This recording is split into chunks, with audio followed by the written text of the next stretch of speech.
আজকে আমি আপনাদের জুকিনি ডাল রান্না করে দেখাবো।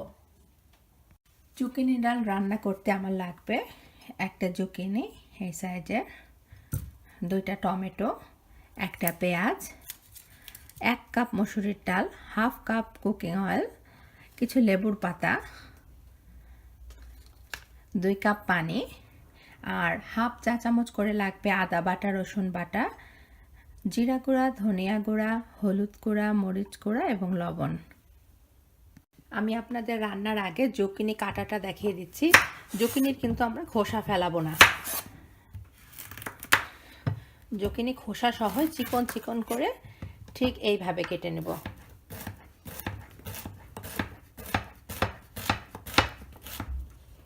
এইভাবে জুকিনিগুলো কেটে নেব।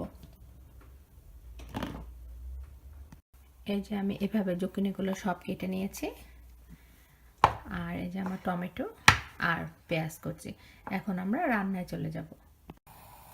এখন আমি হাফ কাপ তেল গরম প্যানে দিয়ে দেব। চুলার আঁচটা এই পর্যায়ে হাই থাকবে।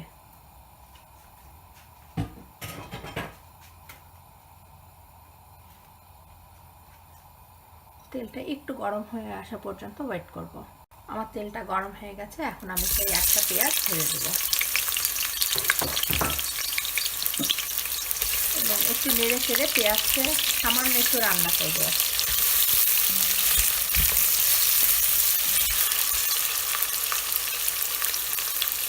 প্রায় 3 মিনিট ধরে পেঁয়াজটা একটু ভাজা ভাজা হলে এখন এর মধ্যে আমি বাকি সব মশলাগুলো দিয়ে দেব।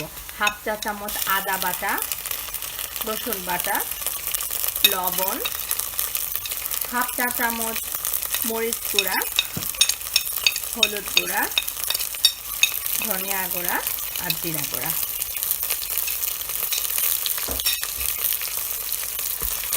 একটু নেড়ে জুকিনিগুলো দিয়ে দেবো।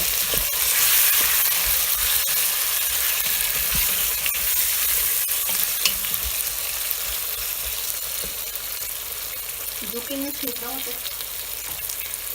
খুব বেশি সময় লাগে না, সেজন্য একসাথে সব কিছু আমি দিয়ে দেবো। জুকিনি, টমেটো, ডাল,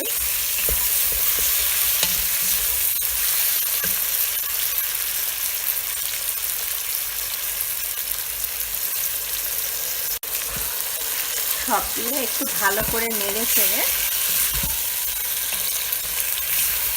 2 কাপ পানি দিয়ে ঢেকে দেবো।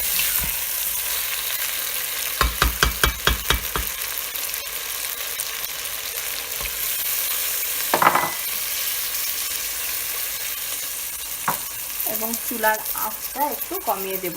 লেবু পাতা আমরা শেষে দিব। 10 মিনিট পর আবার ফিরে আসব। আমি 5 মিনিট পর একবার জাস্ট দেখবো আমার ডালের পানির অবস্থাটা কি। আপনারা যদি মনে করেন পানি বেশি শুকিয়ে গিয়েছে তাহলে আরও 2 কাপ পানি অ্যাড করতে পারেন। আমি যেহেতু জাল অনেক আস্তে, আমার পানির পরিমাপ ঠিক আছে। 10 মিনিট পর ফিরে আসলাম। এখন আমরা লেবু পাতাগুলো দিয়ে দিব। একটা জুকিনি, হ্যাঁ আমাদের জুকিনি ডাল হয়ে গেছে। আমরা 5 মিনিট ঢেকে রেখে চুলা বন্ধ করে তারপর লেবু পাতাগুলো তুলে ফেলে দিব এবং পরিবেশন করব। হয়ে গেল আমাদের জুকিনি ডাল। এটা খেতে অসম্ভব মজা এবং লেবুর একটা খুব সুন্দর ফ্লেভার আসে।